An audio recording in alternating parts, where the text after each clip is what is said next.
Welcome to TWitWoW, the best wrestling podcast made for wrestling fans, by wrestling fans, on the web today. I'm John. That's my cohort and commentary, Ashton.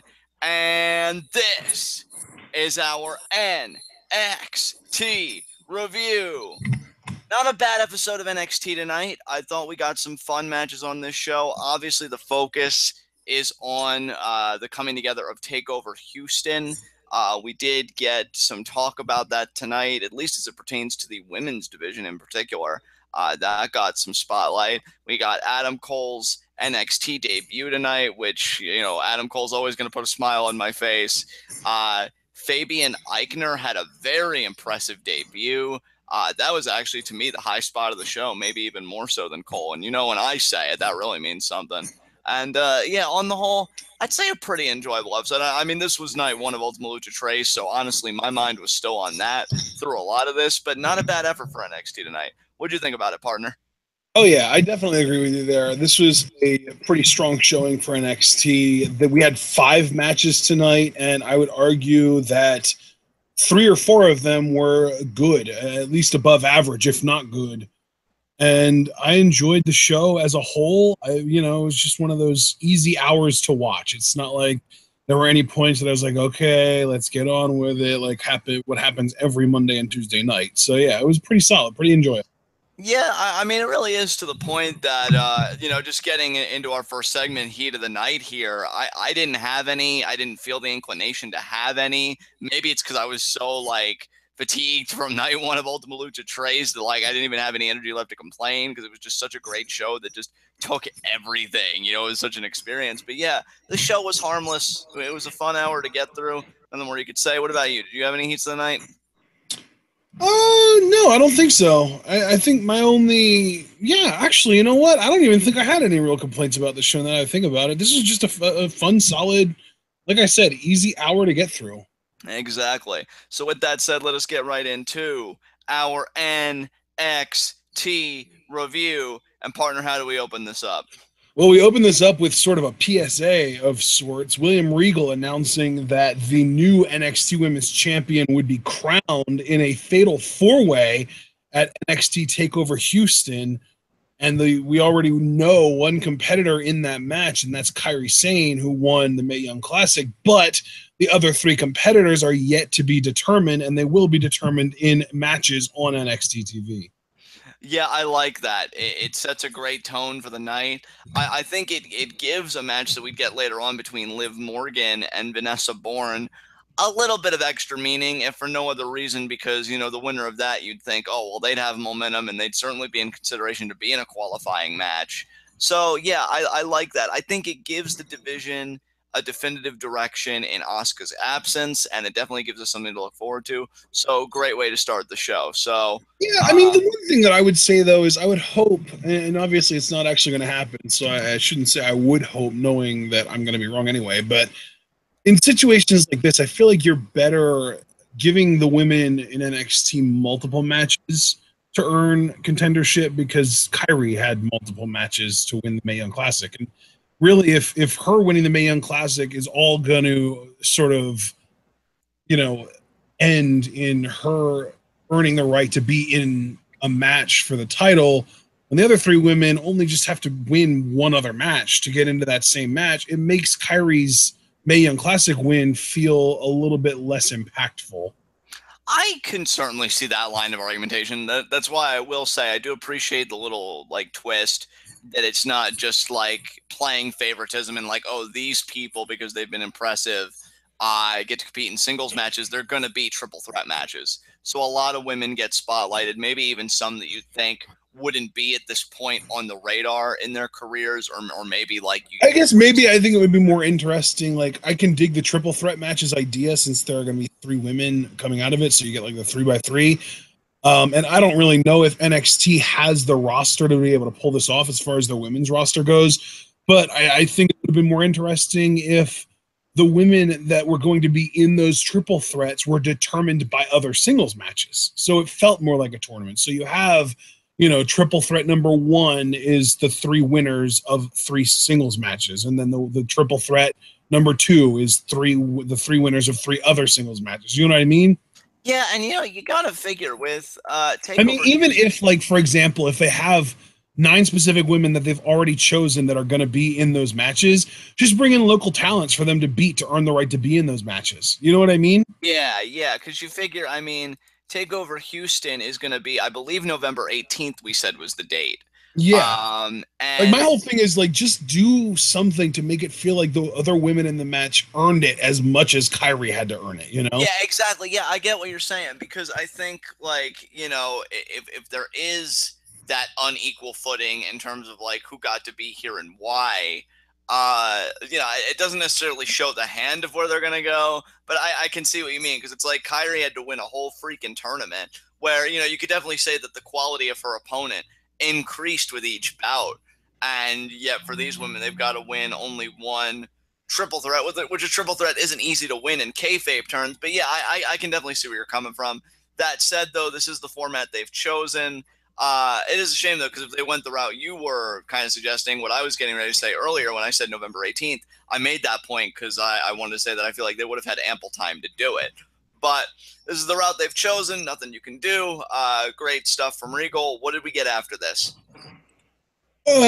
After this, we got a Sanity promo. They pretty much stormed the ring to start the show, and Eric Young called out the Undisputed Era and specifically Adam Cole, telling him that he was going to take him to the edge of Sanity. Solid promo from Young here. I love that closing line too. I thought that was great, talking about how you guys want to come in here and induce chaos and all that stuff, but you're looking at the people that wrote the book. So very, very cool promo from Young. And yeah, nothing more I can say about it. I think it definitely builds hype for the main event later in the night, being, of course, Adam Cole versus Eric Young. So good stuff all around. Absolutely. All right. So then we got to our first match of the night, which was Lars Sullivan versus Oney Lorcan. And before the match even starts, we get a Christy St. Cloud interview with Oney. And he basically just says that he doesn't like that Lars feels like he can do what he wants to whoever he wants, and the stuff that he did to No Way Jose. And then he said, let's see what he can do to Oney Lorcan in third person. Yeah, Oney's promos, they're never really anything special, but he's like, he's just that very decent kind of baby face, because it was the same line he used. What kind of reminds me of is Daniel Bryan, because Daniel Bryan was never the best promo, but he's just so likable that it doesn't really matter what he says, you're going to appreciate it because it's coming from him. That's how I feel Oney Lorcan is. Yeah, I could agree with that. I definitely think there's a likability to what he says and a sincerity to what he says that it compensates for any kind of charisma that maybe. I feel like Oney Lorcan at this point is kind of like the Mikey Whipwreck of NXT. Like he gets his ass kicked a lot, and he's putting on a lot of really good matches, and he's losing a lot, but like he's kind of endearing himself into the NXT universe by doing so. Yeah, I do hope that one of these days it culminates in like a big push or a big moment. I'm not even talking about the world title, though that would be nice, but just some big win or big moment for him, because, and I am glad you said that, because to transition into the match, like Oney's so good, and I think just him working the style he does, it always gets a pop from the crowd. If you have somebody that can match that style like Hideo did in their series of matches, which I love, it's even better. But if you have somebody that wants to, that you want to look like this unstoppable brick house, well, Oney Lorcan is the perfect opponent for somebody like Lars Sullivan, because he does that whole sequence where he grabs a guy by the jaw and he's slapping him in the face and the uppercuts, and Lars just shuts that shit down. And Lars has the perfect jaw for grabbing too. Yeah, exactly.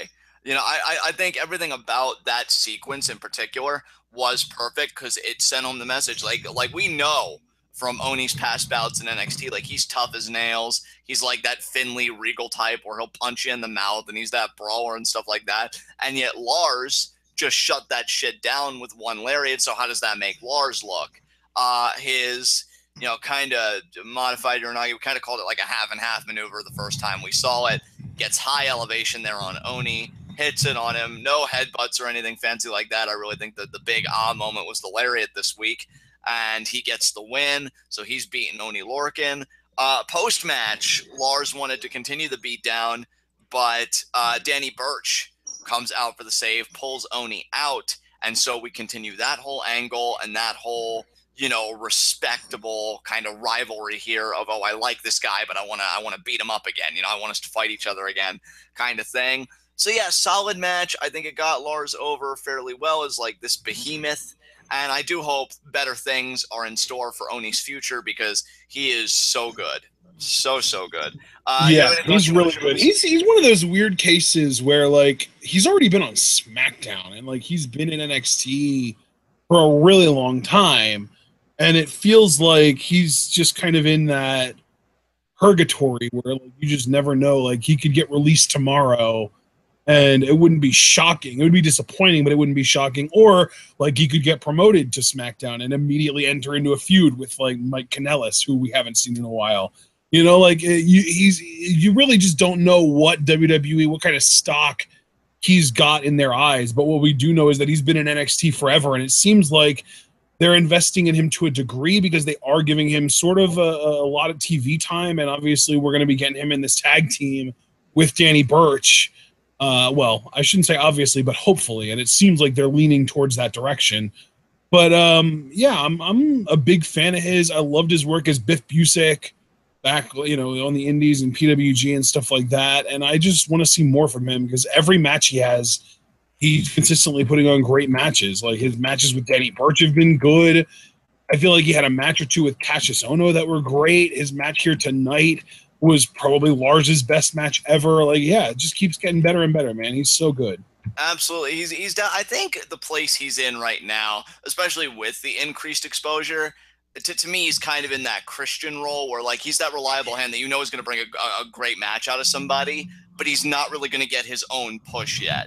He's kind of in that bridesmaid, but never the bride kind of role right now. Yeah. But I do. So like 05 Christian, 2011 Dolph Ziggler, that kind of stuff. Exactly. Now I hope that changes, obviously.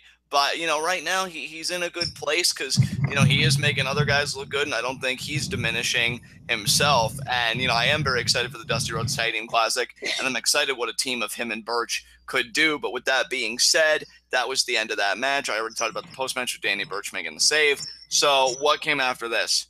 We had a Kayla Braxton interview with Ruby Riott, and I thought this was actually really good, man. I'm telling you. There were 3 promos from female wrestlers on this show tonight, and I really enjoyed 2 of them, and they really made me feel like, we've got some really good talkers coming up through the system as far as the women go. And Ruby Riott is one of them. She's a natural, man. I think she's really good. She talks about how she has no clue why Nikki Cross helped her a few weeks ago, but if Billy and Peyton want to fight, she's happy to give one to them, and if Nikki decides to show up, then, hey, more power to her. Yeah. I liked it. Again, with Ruby Riott, and I feel like this is a quality that I'm starting to appreciate in certain talkers. It didn't seem like she was trying too hard to be anything. There was like, a calmness and a conversational nature, like whoa, she's not my friend. We're not friends. I don't know why she did what she did. I haven't spoken to her since. Again, it was very straightforward. She didn't ham it up or any of that crap. Just a very straightforward promo, which I can appreciate every now and again. And yeah, I definitely find intriguing, especially because, Nikki was kind of embroiled in her own stuff later tonight, given this whole clash between Sanity and the Undisputed Era. But, the idea that her and Ruby could be a team, that does intrigue me because I've been waiting for them to really commit to a storyline between those two, and I feel like I got sidetracked when Asuka was still around and they wanted to do Nikki Cross and Asuka, and I've been wanting the focus to be put on these two, so I'm definitely intrigued for this, and yeah, I enjoyed Ruby Riott's promo. I agree with you, definitely a very comfortable talker, and I appreciate that. Absolutely. All right, so let's move on then to our second match, Heavy Machinery versus the team of Demetrius Bronson, who is a legitimate former NFL running back, and Patrick Scott, who I know literally nothing else about. I gotta say, Heavy Machinery is whatever. Like, they clearly have some crowd connection, and Otis, I love how animated he is facially and just his look. And I will admit, like, Stakes and Weights is a clever soundbite. Wanted to ask you, because, you're the football guy, and I had to smirk a little bit when I learned about Demetrius Bronson. Did you like know anything about this guy or his background? Were you familiar with him at all in the football world? Like, I know you said like he's a legit NFL player, and commentary said the same thing. Yeah, well, I legitimately I can't say that I am familiar with him because he came out in the 2014 class, which 2013, 2014 are a couple classes that I'm a little bit less familiar with. I was doing some light scouting back then. I know that he was about 5'10". I actually have he was actually measured like officially at his pro day in 2014. He's 5'9" and 5/8, 212. Well, he was 212 pounds back then. I don't know if he's gained or lost weight since then. But here's some crazy shit. He ran a legit 4.52 40-yard dash. He jumped 33 and a half inches vertical, 9 feet 6 inches broad.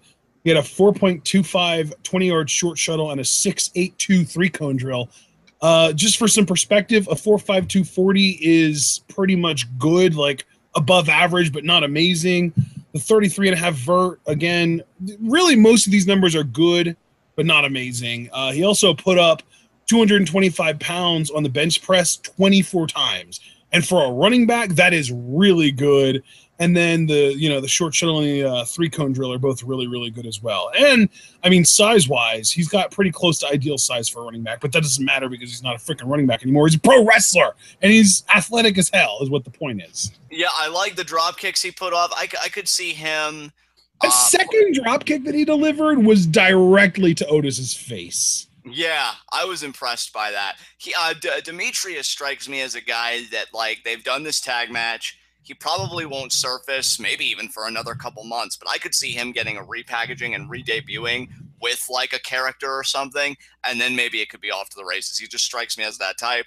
I gotta say, too, I don't know what it is with me and, like, more comedic heels or pathetic heels, but I kind of enjoyed Patrick here as well, like, his facial expressions. Like, that one point where he tries overhand chopping Tucker and like nothing happens. Yeah. And he just makes his face like, he just looks at him like, man, why you gotta not work, man?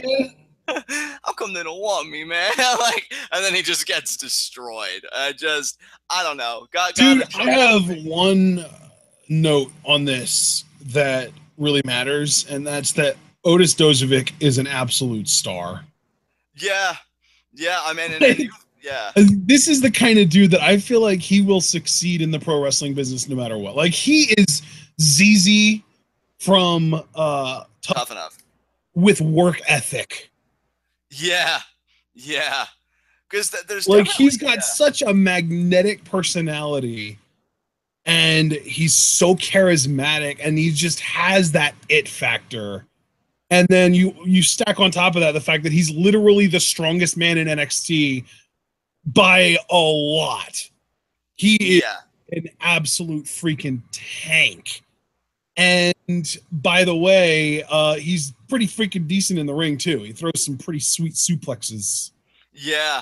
It's funny because you've been saying from the beginning that Otis is the star here, and I feel like every time we see them, that's what we come away with. Because I feel like because it really is another like American Alpha situation where I see nothing but a tall guy that's pretty competent in the ring in the partner, but like the guy that I'm seeing the star power in, I see a lot of star power. And like the same thing with Gable. And Gable and Otis are both really the stars of their respective teams. And I think even now, post breakup, we're seeing that from American Alpha. Gable is still charismatic. He's still, anytime he's on SmackDown, he lights up the screen.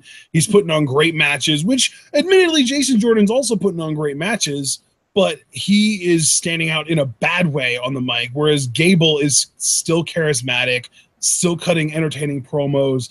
He was a part of that ridiculous smacking talk segment on Twitter. Like, everything that Gable's doing post breakup is good, and Jason Jordan is, he's doing all right for himself, but he's also got the machine behind him because of his look.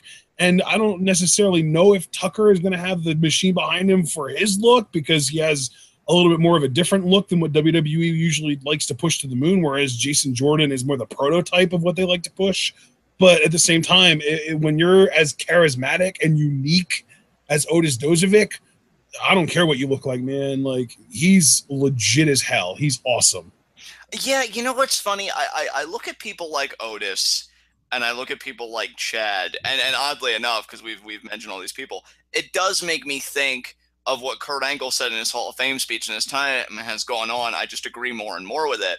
You know, Kurt said, like, you want to succeed, you got to take chances. Don't worry about thinking if you look silly or not, or this and that. Don't worry about, like, oh, my credibility. Like, don't be so serious. You've got to learn to have fun. That's the beginning of really developing a personality and a voice, and then it's off to the races. I mean, Chad Gable, right? We're talking a legit Olympian, and he goes on this random ass like smacking talk with Daniel Bryan, like, oh, I'm your father and stuff like that. His promos are hilarious. You've got Otis, who I feel like initiated. They did a little dancing spot before they kind of like either dropped elbows or did splashes. Dude, no. They, not they, just Otis. He like started swinging his leg like a madman and like dancing his way into an elbow drop, and it was amazing. It was everything I never knew I wanted.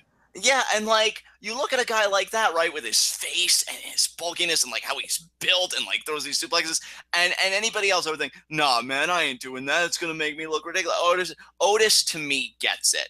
He gets that the point of it is to be entertaining, to get that reaction. And to me, what's so heartbreaking about the Jason Jordan thing is that you were given gold. Like the idea of him being Kurt Angle's son is outlandish, but and while everybody's been kind of touting that as a weakness of the storyline, it could very easily be a strength if Jason Jordan just embraced it and grew a goddamn personality. Because if he did, I guarantee you this would be 10 times more entertaining. The most entertaining thing, and you know I say it every time about that storyline, has come from Kurt Angle. Oh, Renee, I just want to get to know my son better. Like, you can't say that with a straight face and have it not be funny. It's fucking hilarious to me.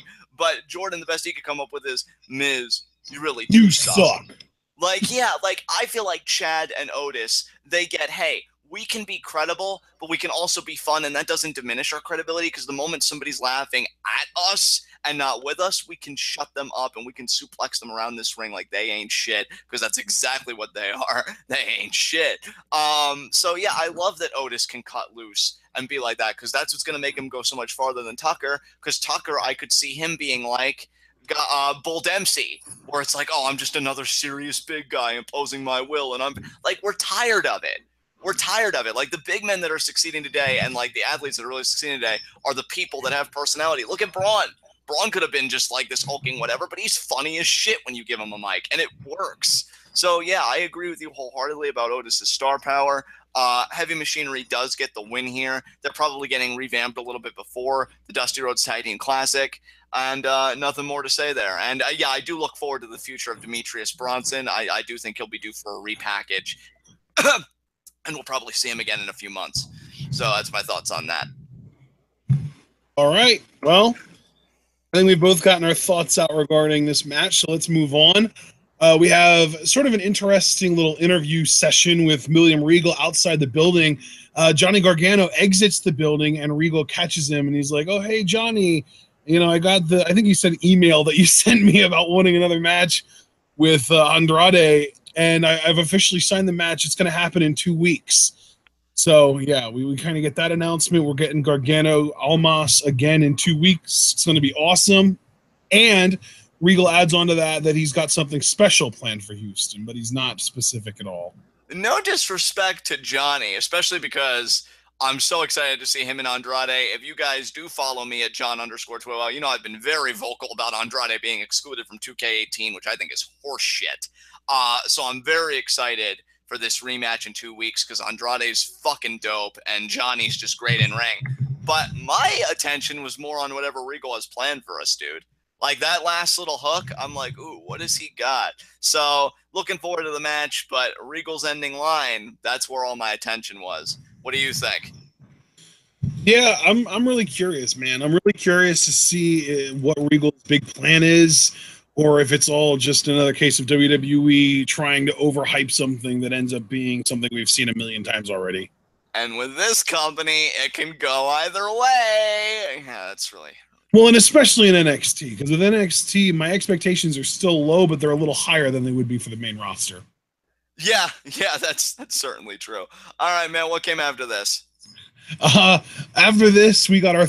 Oh, no, never mind. We didn't get our third match yet. We got another interview, Christy St. Cloud interviewing Roderick Strong. And, you know, I love Roddy, but the shine from his build up to the Bobby Roode match has really worn off, and this promo felt really generic. Yeah, you know what? I didn't really dislike the promo at first. I thought it went on too long, man. Like, I thought you could have shaved a little bit off this promo and it would have been better. I feel like he started going on a little too long. And I think it was at the point where he was telling, like, McIntyre, oh, look in my eyes. And I was like, I felt like that was unnecessary. Like, I honestly felt like if you would have ended the promo where he said, I don't think Drew has the tenacity to beat me, and next week I'm going to show that when I become NXT champion. Bam. Because, like, you're laying the gauntlet down. You're saying that the other guy who's the champion doesn't have it in him to beat you, and, like, that hooks me. But then when he goes on and on, like, does all this stuff, I'm just like, to me, it was belaboring the point. And I feel like with Roddy, I love Roddy. I love watching him work, and I think he can be a great character in ring, but I think his promo should be of a more succinct nature. He's not a guy that's going to soliloquize and captivate our attention like a CM Punk, so to speak. So, yeah, I agree with you. Actually just said soliloquize. Yeah. Wow. You're damn right I did. It's another one for the archive, baby. God.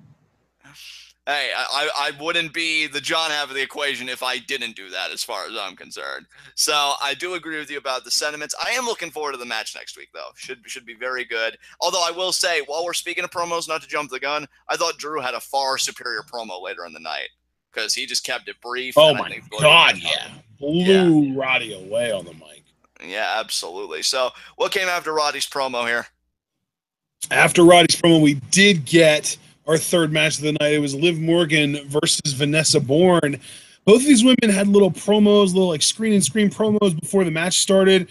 But to me, Liv Morgan stood out way more than Vanessa Bourne. Vanessa felt very generic, almost Roderick Strong-esque in her promo. Liv Morgan felt, I won't say that the content of her promo was great because it was kind of like, relatively generic, but her delivery was really good. Yeah. I agree. Like, you could definitely tell because Liv has been around a lot longer than Vanessa in the system, and it definitely showed because to me, Liv was the content. To your point, anything special? No. It was very by the numbers, but I think it was delivered with a confidence and kind of like an air of playfulness almost that I could appreciate, whereas Vanessa was very one note. I think she tried to come off as like, arrogant or what have you.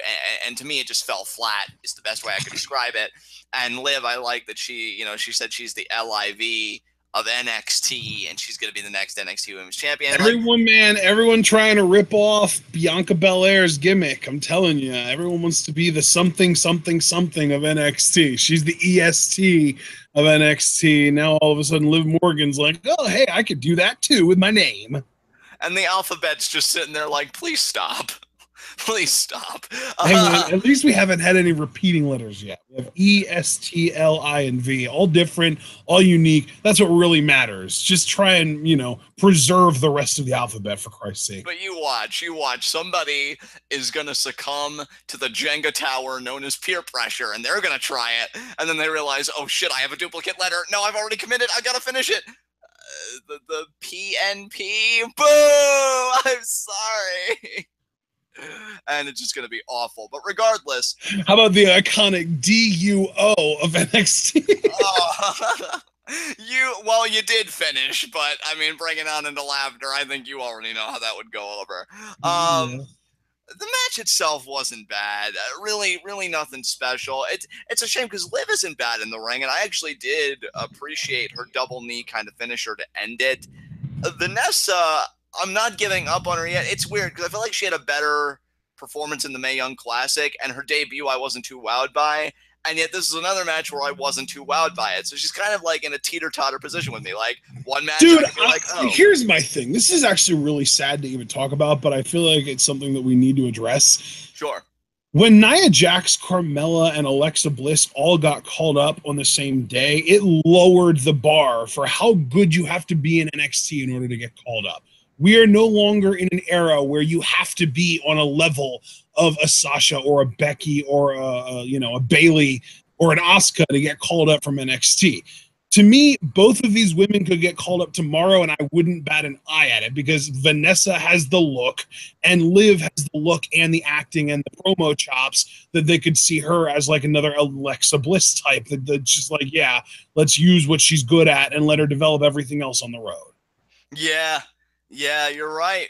You're right. I don't even think you're wrong because that draft really showed me like, wow, you really are going to take people. And on the male side, Apollo Crews, I feel like was a testament to that.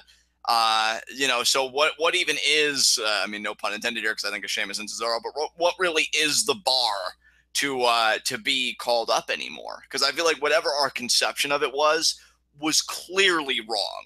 And I think you look at these two, and yeah, you can't scoff and be like, oh, it'll be another X amount of years before she's called up. No, it could happen at any time with how WWE is. Yeah, dude, like, to me, it's not even a bar. It's an arbitrarily moving goalpost that Vince McMahon decides how low it is. Yeah, exactly. I really couldn't have said it better. I won't even try to say it better. As far as the match, again, really nothing special. Liv gets the win after, two double knees to the face.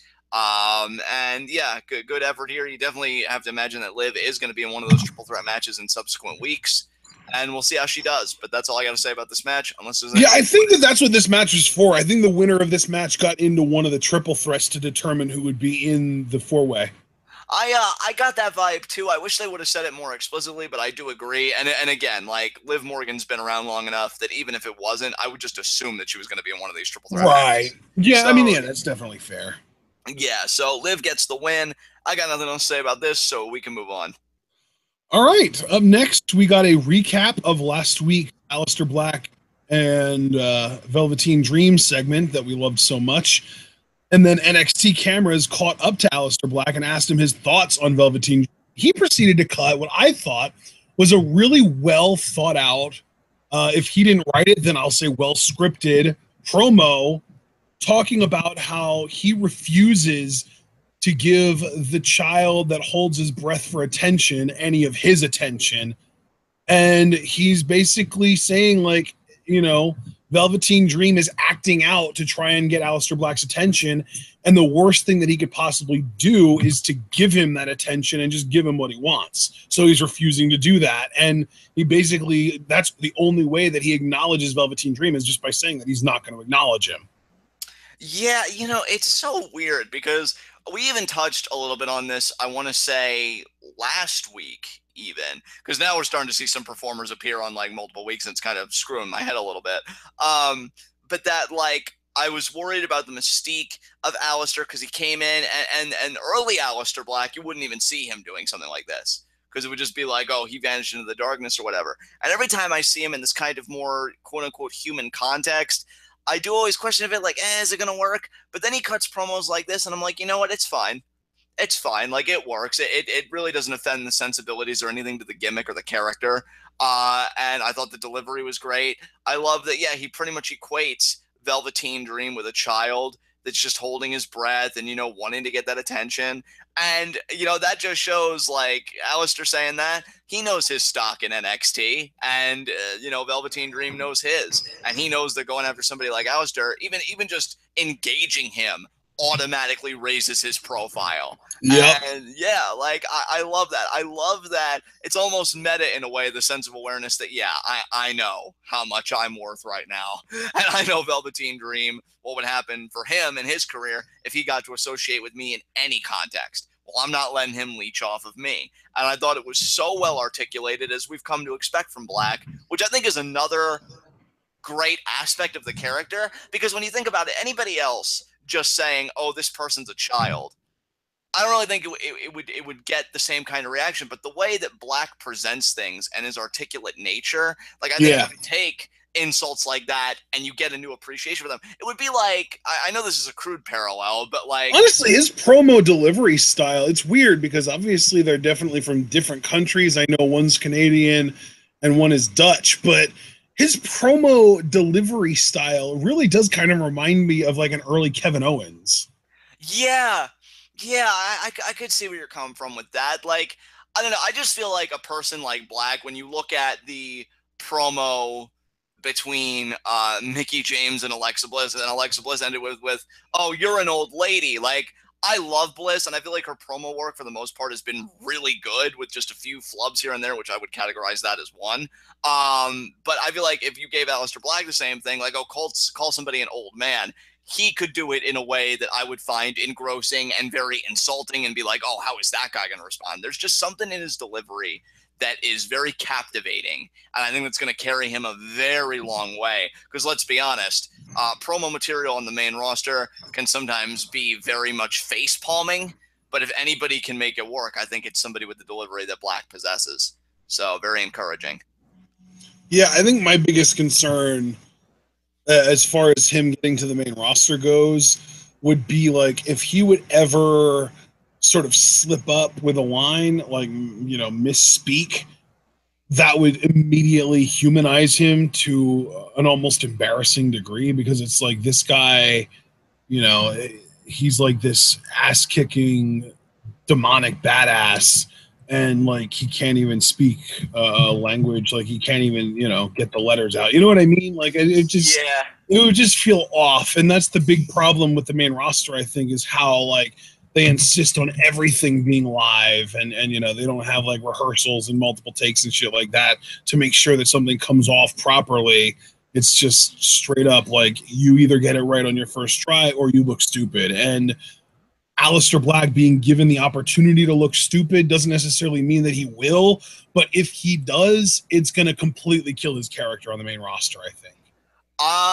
I know that there's no like foolproof way to circumvent that problem, but I would hope that presented with it, maybe he would take on like a more Jake Roberts style of speaking, where it's very slow and deliberate and almost. Wasn't that already kind of what he's doing in a way? I think so, but I think I'd really double down and commit like on the main roster, because I don't know if the main roster would be like, okay, you got to get through all these points and you got to get there. Like, for Black, knowing it's live TV, I would just stay calm, take your time, do whatever, because I agree with you. Like, again, I've been saying it even in NXT, I do worry about the mystique, because it's so important to preserve, and I think you get so few characters with that mystique. Like, honestly, when I think of mystique and aura, you think Brock Lesnar.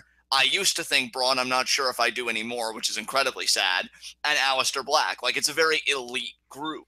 And that's a card you don't want to give up, so to speak. So I'm just hoping, yeah, he just has a promo style that he's comfortable with live that really reduces the margin of error or, you know, on-air flubs. And I do agree with you. If one would happen, hopefully it wouldn't be so glaringly bad that we'd be like Mother of God, you know, dead on arrival kind of thing. But yeah, we'll see. We'll see. We really, really don't want Aleister Black the Shockmaster. No, we do not. Dear God. I mean, Brandon's in chat here. You do that to the kid, he'll be in fucking tears, for God's sakes. And so will I. You don't want to do that to that kind of brilliance. But yeah, great promo for the moment. Still super psyched for this feud with Velveteen Dream, and can't wait to see what comes next. Right. As far as what comes next on NXT, though, we got a Fabian Aichner vignette. Yeah, talking about, you know, what he brought to the Cruiserweight Classic and, you know, making his NXT debut tonight. You know, Fabian Aichner, I don't really remember much from his Cruiserweight Classic match, but that's okay, because I got a reminder of who he was. Is it? I'm trying to remember. Is it Fabian or Fabian? It's Fabian. I said Fabian in our outro to Ultima Lucha Trace tonight, and NXT, though, all they've said was Fabian, so that was my mistake. Okay. Fabian Aichner, and I've tried really hard to just emphasize that so I don't screw up again. But yeah, Fabian Aichner, good vignette. And then do we get right into the match with Ono?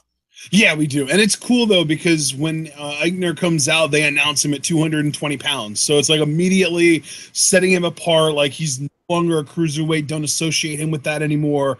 He is a heavyweight now, and he needs to do what he can to thrive in what is a thriving heavyweight division in NXT. You know what, brother? I have a little bit to say about this, but all the more reason I want you to go first. What do you think about Ono versus Fabian Aichner here? I thought this was a really good match, man. I love Aichner's athleticism, and we got to see not only that athleticism, but also his power in this match. Because, I mean, Ono, say what you will about his conditioning, the dude still weighs a good 275, 280 pounds.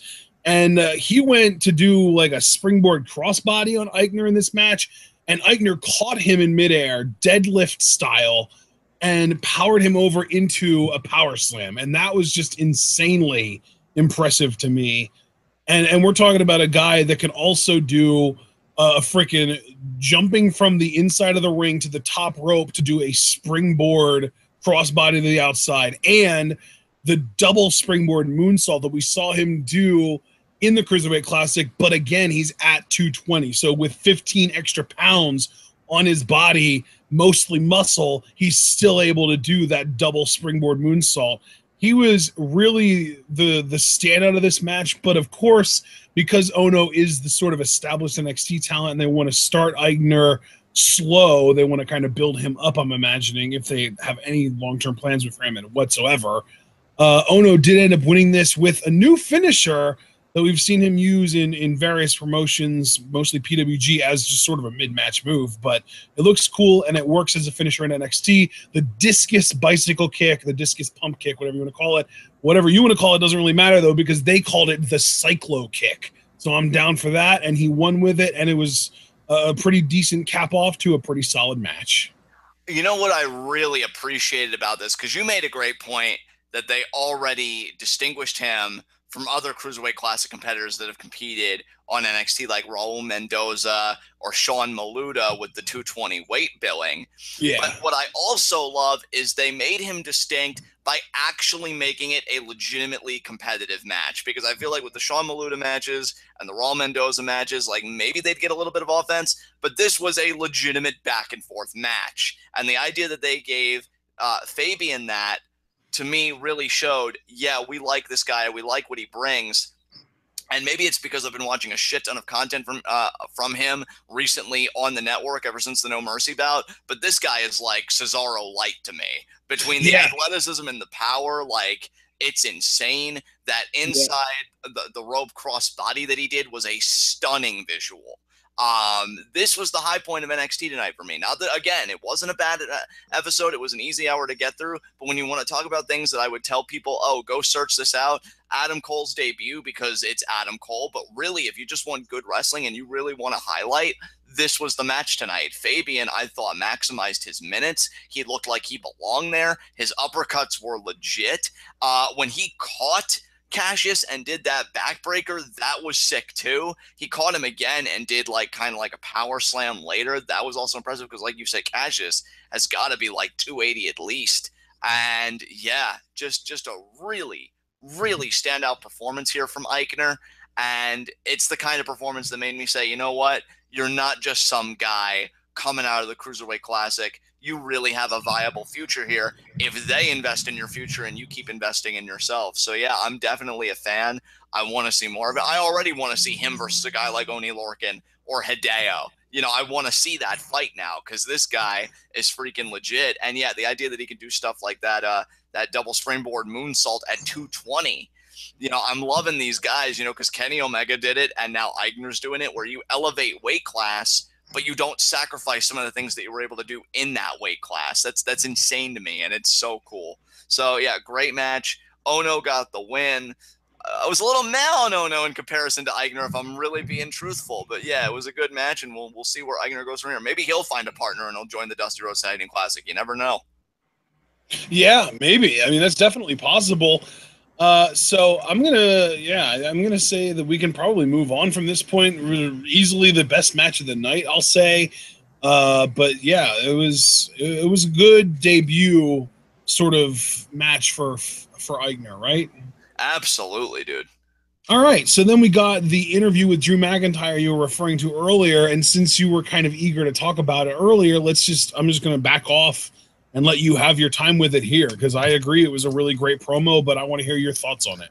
Well, yeah, I mean, Drew, the delivery's succinct, it's confident. Like, I will say, even though I still have mixed feelings about him winning the NXT title at this stage and him being the champion, like, he carries himself as one. There's a believability to what he says. You know, he says, look, all I said was he had to beat Bobby Roode. I want to see if he could do it. He did it. You know, he earned his shot, and he's looking out for number one. And I know that I haven't been an NXT champion very long. And, you know, next week is my first defense. And, you know, Roddy may not be expecting me at my best, but I'm going to be bringing it. And this may be my first defense, but it certainly isn't going to be my last. I like that he punctuated it like that. It's my first, but it won't be my last. And he's going to bring Roderick his best. And really what stood out to me, again, was the succinctness, which Roddy could have learned from earlier in the night. and just the confidence. I feel like with Roderick too, like I feel like he tried too hard to make us believe that he was confident and ready for this match. Whereas with Drew, it just came naturally. I'm the champion.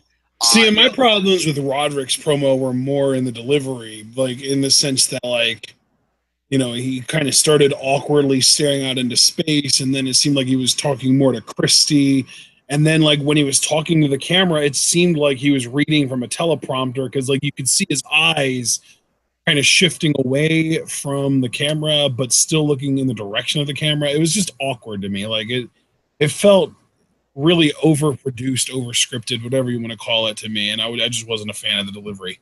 yeah, I could certainly understand that. You have Drew giving Roderick props, saying, he's an amazing athlete. Any other time he most likely could have been an NXT champion, but he finds himself in the Drew McIntyre era. And it's not going to happen. And I liked it, man. Like, again, I've certainly said my piece about Drew being NXT champion, but if he keeps delivering promos like this, and he's shown himself to be consistently great on the mic since his return, and just great at talking in general, yeah, I think he's a champion that I could definitely be invested in, especially if he turns heel midway through his reign, depending on how long it goes. So, yeah, good stuff. Nothing more I can say than that. Unless there's anything you want to add about what you thought about Drew's promo, we can move on. Yeah, you know what kind of pisses me off about this, though, is that Drew McIntyre is literally the entire package. He is 6'5". He is shredded to the gill. He looks great. He is really good to great in the ring. He's an awesome promo. There are no flaws on this man's profile. Why is he in developmental? I don't know. And again, it goes back to that discussion that we have time and again, this dichotomy between because to me, like, this dude could literally be in Roman's spot, and I think it would go over better than it is with Roman. Yeah, you ain't wrong, man. You ain't wrong. Because, like, he's more natural on the mic than Roman. He's got just as amazing of a look as Roman because he's like this big bulky guy with the long hair and the goatee, same as Roman. But he's not Samoan, and he's not related to The Rock, so he's obviously not as good. But seriously, like, he's as good in the ring, if not better than Roman. He's better on the mic than Roman by miles. He's got just as good of a look as Roman. There's nothing, and the thing is, like, he's bigger than Roman. That's like the thing that Vince jerks himself off over every night is, big guys with muscles. Oh yeah, and like Drew is bigger and more muscular and probably looks better with his shirt off than Roman.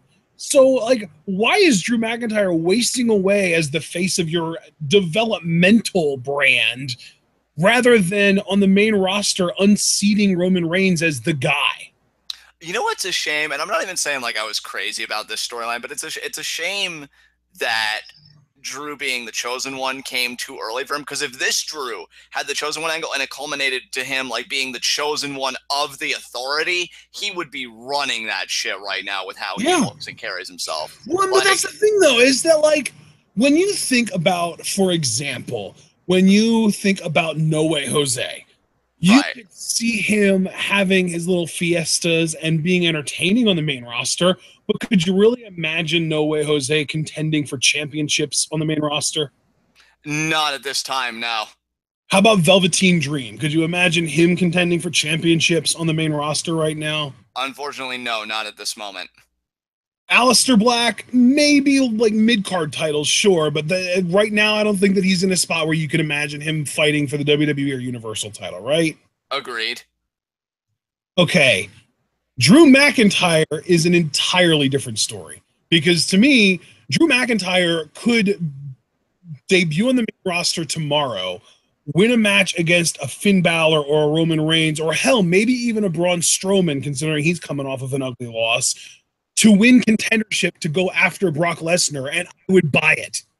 Yeah, I could agree with you there. Again, I just think, to me, he's got like that it factor, because he really does. Like, he checks all those boxes, and there's an air, like the way he carries himself, where it's like, I belong here. Yeah, I know it, and if you don't know it, I'll educate you. And it's not even just like I belong here. It's like, you belong here, but this is my domain. Yeah, exactly. And like, it's not an I belong in this world. It's a this is my world, and you're lucky if I let you belong in it. Exactly, dude. Exactly. I look at McIntyre, and I do hope that he gets a second crack at the main roster, and I do think he will, and I hope he'll be able to take it all the way this time, because I think one of the biggest problems with the whole Chosen One thing, like, I love the idea of it, I just think it came too soon. But if this McIntyre again was given all of that, as a heel, I know he could kill it, and as a babyface, I will say this too, I think I've underestimated Drew as a babyface thus far. I mean, we'll see if he keeps getting strong reactions, but he seems to be, very receptive. The people are to him as a face. So if this is a guy that could honestly play both roles adequately, even if one is slightly better than the other, I mean, the dude's got dollar signs tattooed all over him then. Because, really, what else could you ask from somebody?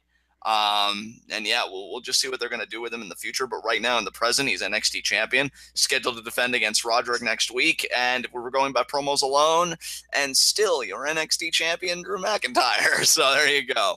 And still. Exactly. So, all right, guys, I guess we can move on then past this Drew McIntyre interview to our Kairi Sane vignette, kind of highlighting her NYC experience. John, what did you think of this? I love her so much. She's so amazing. Yeah, it was great seeing the vignette, but I want to see more of Kairi in real time. Mainly, I also want to see her and Dakota Kai doing stuff together, maybe like a tag match between them and the Iconic Duo to see who are the real besties of NXT. Dude, did you see the kick accuracy competition between them? I saw Dakota kick a can off of, I believe it was Liv Morgan's head. I didn't see Kairi throw any kicks, though. I didn't know that they were competing against each other. That's amazing. There was a whole segment where it was meant to be an interview with Christy St. Cloud interviewing Dakota, but then Liv showed up randomly and Kairi was with her, and Liv kind of took over the whole thing, and she was like, okay, well, Dakota is the leader of Team Kick. Kairi loves throwing kicks. I want to measure who's the more accurate kicker. And she set up this thing where she had the Pringles can on her head, but then she tried to get Kairi to do the same thing, and Kairi didn't even do a kick. She ended up doing a spinning back fist, so it just got awkward. Oh, that's precious. See, why isn't this on NXT TV? I don't need a Roderick Strong promo. I need this in my life. I mean, yeah, Johnny Goodfellow's been giving me problems, and I've often thought about stabbing him because there can only be one me inside of me. But, for right now, I think I'm just kind of appreciating the experience of, oh God, what's that word I never used to have? Oh, having a conscience. Yeah, it's been very interesting territory for me. So, yeah, Kairi is wonderful. She's making me have all sorts of feelings that are positive, and I want to hug people and make collages. I know I keep saying it, but I actually want to do it this time. And it's been a nice time, okay? I'm rooting for her at Houston to be our next NXT Women's Champion, and any other woman that's going to stand in her way, well, that's just not nice, okay? So that's what I think about all that. Okay, well, now that you've gotten all of your emotions out in an open, let's move on to the man that thinks that the only emotion that matters is self-indulgence. Adam Cole and the Undisputed Era coming out to the ring, and specifically Cole cutting a promo. Would you like me to read over the promo word for word? Because I did type it out. I mean, nothing would make me more erect, so have at it. All right, Adam Cole gets on the mic and he says, how did this place survive without us? Seriously, how did this place go on without you two? Without me? Because, ladies and gentlemen, there's something that I feel in the air that's new. Can you guys feel it? Bobby, can you feel it? Ladies and gentlemen, I want you to really, really focus. I want you to close your eyes, take this moment in and feel it. What you feel is change. What you feel is a shock to the system. What you feel is us. Bobby Fish, Kyle O'Reilly, Adam Cole, Q Crowd, baby! We are untouchable, we are unstoppable, and we are undisputed. And this is our era. Let me ask you something, Ashton, because I'd like to think you're an intelligent guy. I associate with intelligent people. How were you able to live for so long without Adam Cole? Do you ever ask yourself that? I mean, when if you you want up? the truth, I was dead inside that whole time. So you're. I mean, right though? No, I understand because I wake up And, you know, when I'm done admiring my 4-pack and fantasizing about the ways I'll have sex with myself when cloning becomes fully accessible, I think about how did I even know what happiness was before Adam Cole? And then it hits me, well, it's just impossible. I couldn't have known that. And any feeling I would have associated with that, well, I mean, clearly it was a cheap lie. Because, you know, then Adam Cole steps into the picture. And now think about your life post Adam Cole, with Adam Cole actually in your life. Would you say that you know what happiness is? Would you say you know what it feels like to be in the proximity of greatness? Is Adam Cole in my life right now? He's in your life right now. Well, then, yeah, I know exactly what happiness is, obviously. See, now this is coming from an intelligent man, people. And you know what that means? His opinion is valid, and all of yours are wrong. So, yeah, like, I get it, because knowing that Adam Cole is a thing, knowing that he exists on this planet with all of these mouth-breathing malcontents in Full Sail, it feels good. Like, I still haven't come down for whatever's going on in my pants right now because I'm talking about Adam Cole. It's amazing. It's absolutely amazing. But then you get these dirty, just disgusting-looking sourpusses. Insanity wanted to come out and just be rabble-rousers and start a ruckus, and, you know, that's fine. That's fine. But I will say this. I love the promo from Cole. Getting on a more serious note, I adore the man. I really feel like I'm getting into that hardcore fandom all over again. Because I noticed when I cool down on guys, one of the quickest fixes is a change in scenery. And I do enjoy him in NXT. The match was all right, though. I gotta say, I wasn't too crazy about the match. Again, if you want the truth, the best in-ring match of the night was Fabian Eichner and Cassius Ohno. But do I think the match was effective in the story that it wanted to tell? And, you know, this idea between tensions between the Undisputed Era and Sanity, and Cole being this guy that, yeah, he is really good, but the character is more very opportunistic and will take any opening. Yeah, I think the match was very effective in conveying that. And so, like, I really can't complain about it too much. What were your thoughts, though, Ashton, between Cole's promo and then the subsequent match? Really, the match to me was kind of a nothing match. Like, it was okay, but it really just felt like Adam Cole working over the headlock as long as he possibly could. And then, you know, Eric Young made a terrible decision by diving to the outside on everyone, including his own teammates. But then he got back in the ring and immediately was met by an Adam Cole running knee kick and lost. So the match to me was like, yeah, whatever, because to me, the main event of this was the pre-match promo. Yeah, like, you know, you could say that Adam Cole is like just arrogant or whatever, but when he speaks and he cuts promos like this, it's really not far-fetched that he's God's gift to this planet. Because I'm like, yes, it's so great to have a promoist that has the charisma that Cole has. And the only travesty, and I've got to prep myself for it, is that, you know, certain top guys get some leeway, like, oh, John Cena and Roman Reigns can say bitch or do this and that. I don't know if Cole will ever get that kind of rope, and even then, that's paltry compared to, like, some of the promos he'd cut on the indies. Like, we're never going to see in a match, right?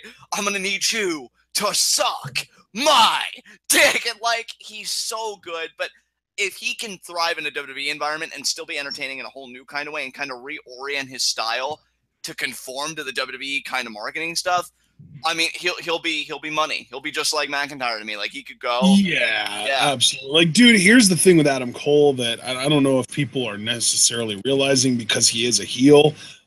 When they decide to turn Adam Cole face, there will not be a woman in the crowd with her panties still on.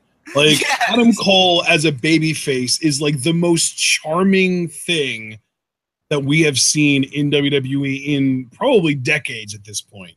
Like, yeah, dude. I've literally seen, like, back when he was sort of like on his way to becoming the face of Ring of Honor before he turned heel there, he was doing, like, already at the point that, like, ROH barely even has this anymore, but he was already starting to do, like, Sunday morning, or not Sunday morning, but like morning talk shows and like local news appearances and shit like that. And he comes off as so sweet and so likable and so nice and charming in those interviews. Like, really, WWE really might not even know what they have in Adam Cole yet, because here's a guy that he's legitimately entertaining in every way as a heel or as a face. As a heel, he is the smarmiest, douchiest, most just obnoxious, arrogant son of a bitch you're ever going to meet. As a babyface, he's super charming and really likable, and you just want to see him succeed. Like, this is like the new era Chris Jericho, I think, because Jericho was kind of always that guy where he could be a heel or a face, but no matter what he was going to be the best at that, and that's what Adam Cole could be. And dude, what's so amazing about you saying all of that, right? And I agree with it unequivocally, which should be obvious because hello, I am all aboard that Cole train. Sorry, I'm still thinking about his work in Head Like a Colt against Callahan. And it comes in the package of a 28-year-old guy.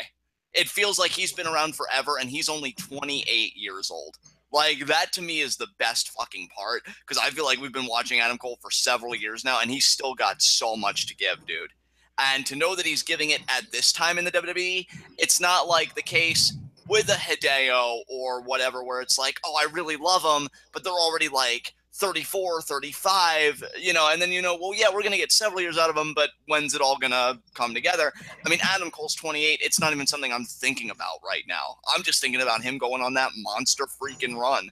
He's amazing. I adore him. The match was, I think you really said it best. It was a nothing match, but you know what? Good, because then when you put him on a takeover against a McIntyre or somebody big, then everything will pop off, and then like you'll see the greatness of Adam Cole.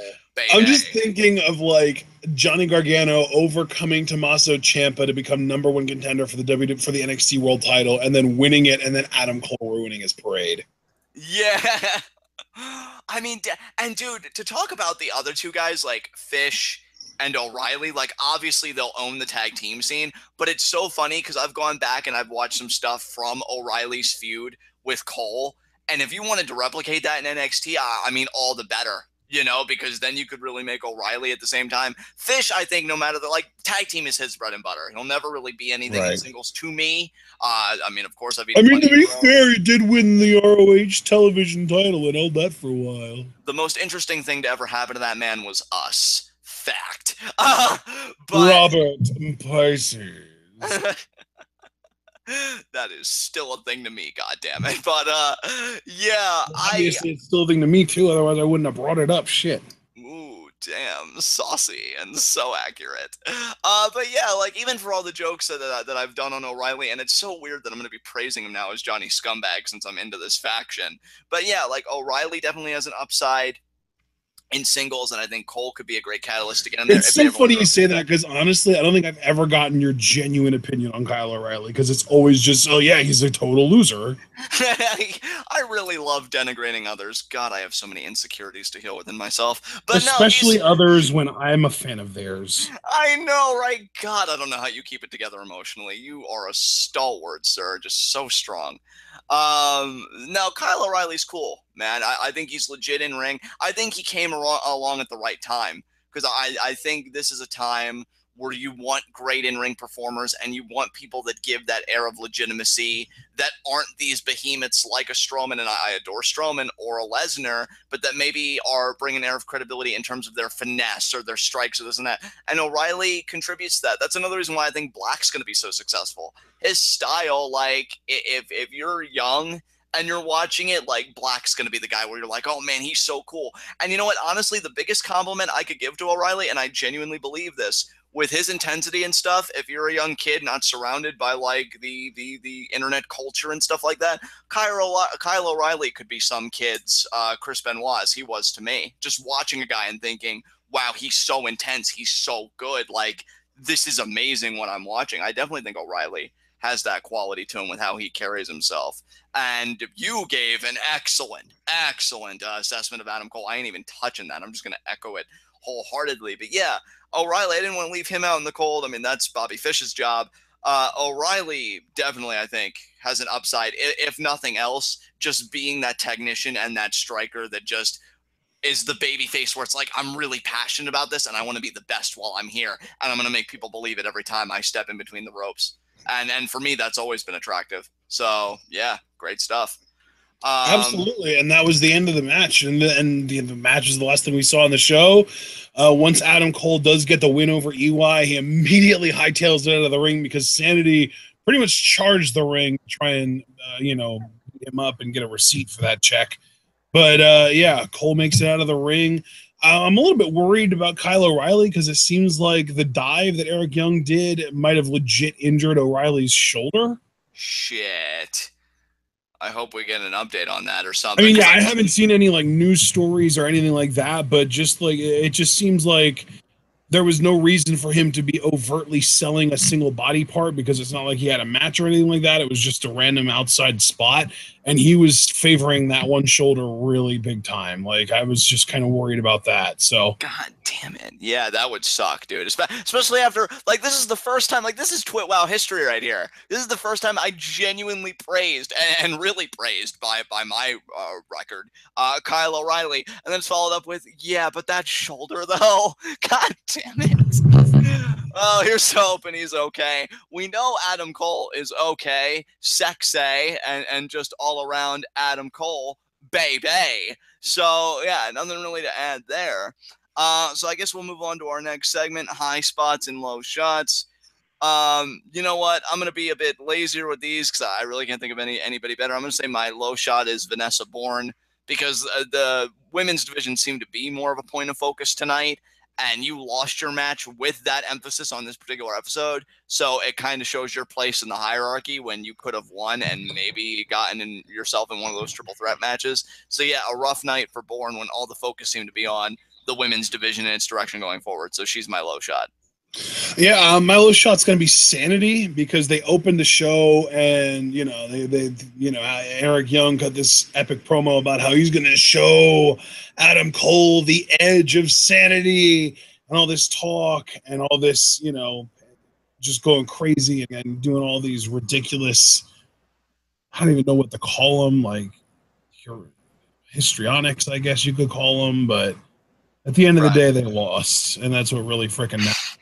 And Adam Cole, baby, because he picked up the big W, which is really at the end of the day is all that matters, right? You're damn right it is. In fact, it matters so much that my high spot, as if it wasn't obvious, the sexiest man in professional wrestling, the best man not named Johnny Mundo in professional wrestling. Oh, so in your mind, Adam Cole is sexier than Johnny Mundo? God, get this on record. It's honestly, dude, and this is a compliment to Adam Cole. Sometimes it's a toss-up because sometimes I look at Mundo and I'm like, God damn. But then Adam Cole speaks and I want to interrupt and he's like, shh, shh, shh, it's okay. Just let me finish. And I'm like, oh, Adam, please do. It's difficult, but I'm still waiting for them to fuse into one super being. Because when they do, every male on the planet becomes gay overnight. I mean, there's just no other outcome for it. But yes, in the meantime... Is that when they fuse to form Johnny Mole? Oh my God. The name doesn't even necessarily sound attractive, but who cares with the ultimate bod and charisma on top of that. Yeah, Adam Cole won here. He's definitely on a fast track to the NXT championship to me. Like I could still very easily see Cole versus McIntyre for Houston, and I could see where you're coming from though, because you said in our last NXT review that you thought it could happen before that, and that's certainly fair. But the point is, he won. He's Adam Cole. Not only did he win, but he wins getting to go home tonight, still being Adam Cole. He gets to exist knowing that he is Adam Cole. I mean, let me ask you, you had a pretty good day today, but you don't get to go home as Adam Cole. So can you say your day was really that good? I mean, relative to Adam Cole, it was pretty mediocre. Yeah, and then the same thing for me. I mean, I can't leave myself out of just the soul-crushing realization that I'm so inadequate compared to another person. Yeah, I mean, I'm doing fine, but I'm not Adam Cole.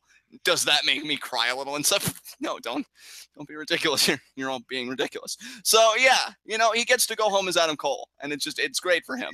And God, imagine how awful it would be to win the lottery but still not be able to buy yourself into being Adam Cole. I know, like, who the hell even wants it? Like, Can I transplant my consciousness into Adam Cole's body? No, sir. Science isn't that advanced. Well, then this might as well be Monopoly money because it's worth fucking shit. So, you know. And even if that's possible, is it really worth existing in Adam Cole's body if you can't also exhibit Adam Cole's consciousness? Oh my God. Oh my God. You're so right. And I mean, my son here coming in with the $2 super chat. Adam Cole is my dreamboat. You're damn right he is, son. Like, if honestly, I would be more disappointed in you if you had a poster of, say, like, I don't know, think of a like Becky. If you had a poster of Becky before you had a poster of Adam Cole in your room, I would disown you. Like, I'm sorry. I know you're already used to it once, but I would do it again because you need to learn. Like, that's the right response, son. Adam Cole is the way. So, my God. So, if Adam Cole is his dreamboat, then who's his dreamboat junior, since that's Twitter name? Oh my God, I love that you went there because I didn't even think to. Yeah, Cliff, I guess you can answer that whenever, but yeah, I've belabored the point long enough. Honestly, we could do a whole side podcast dedicated to praising Adam Cole. Do you remember how much we used to praise Adam Cole in our brief run of doing Ring of Honor reviews, and now we get to do that with NXT? Yes, please. Yeah, it feels pretty good. So, I mean, knowing that I've clearly won this, who are you going to offer up as your high spot?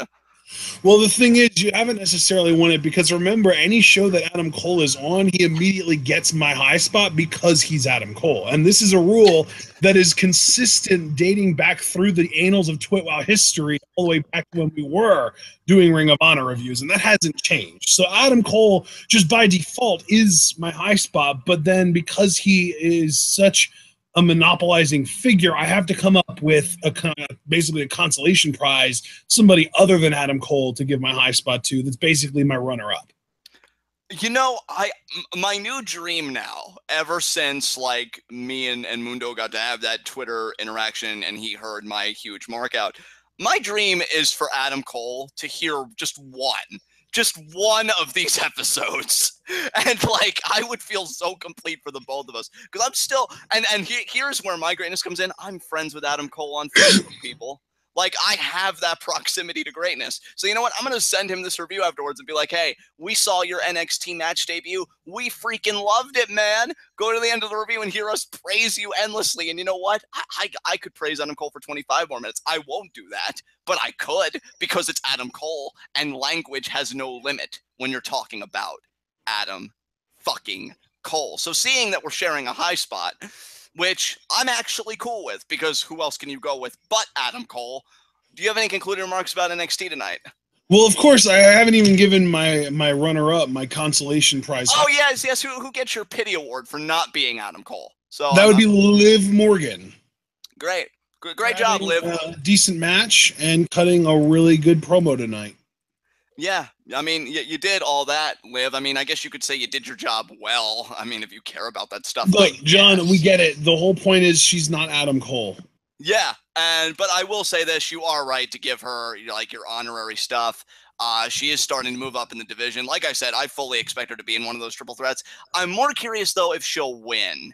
Because she seems to be, like, I don't know, like, the heat's turned up a little bit, but is it turned up to a boil? Oh, I'm fully expecting the other three women in that match to be Ruby Riott, Ember Moon, and Nikki Cross. Yeah, that makes sense. Because I feel like Liv, she is in that place, isn't she? Where she's like in the middle of the pack, and maybe one day she could get there, but it's just not now. Still, though, I mean, your criteria is completely valid. Although I will say it's entirely possible that Nikki Cross isn't even like going after the women's title anymore. And if that is the case, I'm going to pick Peyton Royce as my third member of the three. Yeah, I could certainly see where you're coming from. So my high spot, both of our high spots were Adam Cole. Your honorary high spot was Liv Morgan. With that said, do you have any concluding remarks about NXT tonight? Nope.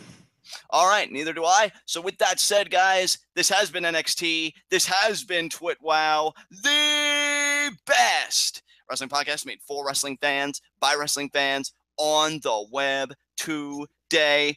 I'm John. That's my cohort in commentary. Guys, be sure to comment, subscribe, and like the video. The more likes you leave, the more likely we are to be the top search result for NXT reviews on YouTube. And when you're the best at what you do, the top is the only place that you belong. So leave that like. You can find all the media that TWitWoW is associated with, our Twitter handles, our Facebook. All of that's in the description box. Two other pieces of media I want to plug very quickly. The Teespring. Obviously, you guys know about the Braun Strowman t-shirt, the I'm not finished with you, as well as the Emma Real Face of the Women's Revolution t-shirt, our two latest offerings. The Emma shirt especially, I love. I feel like Ashton killed it on the design.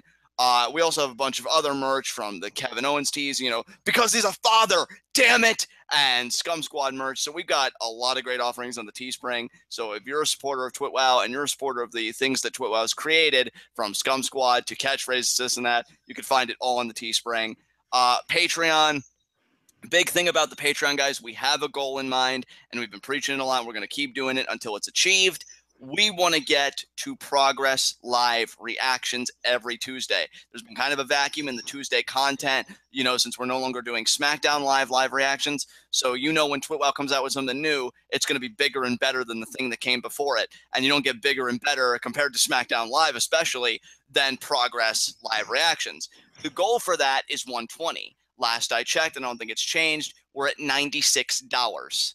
Now, you can help us get to that goal at a very nominal fee of $3, which would get you access to the TWitWoW Discord, which I think is the best experience we are offering our fans today.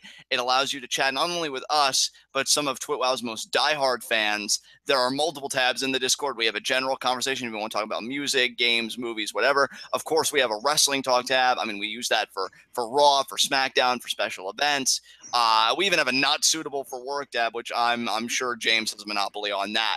So yeah, it's a great service. It's a great time. Again, only $3 a month. And not only would you get to be a part of that, not only would you push us closer to our progress goal, but you get something else out of it. Because you see, for every month that you maintain your Discord membership, that's another $3 you accrue. So if you're committed to the Discord for 10 months, you've saved up $30. You can cash in those $30 saved up to get a live reaction to a 3-hour show.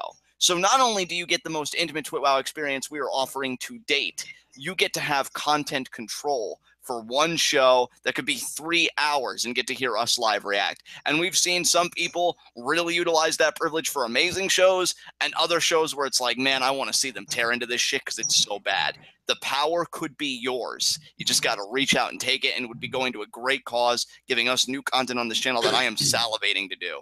So here's a little bit of a mind blower, John. Are you ready for this? Sure. We're basically offering people triple their money in a sense, because just say, for example, we had 40 people paying $3 a month for Discord. Now that's $120. So that obviously means Progress Live reactions, which I've specifically gone out of my way to arrange it so that all of our pricing basically means that John and I are getting paid minimum wage to do these live reactions.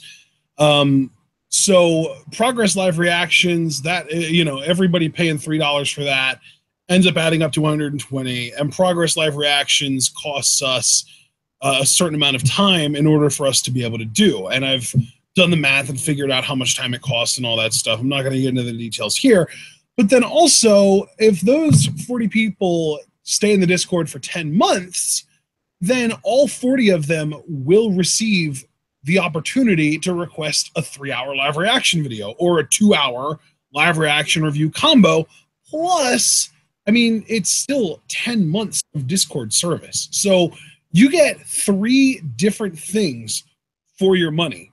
And we're not asking you to pay 3 times for it. We're asking you to pay 1 time, and you get 3 things for that money. You know what I mean? Exactly. I think it's a great evaluation.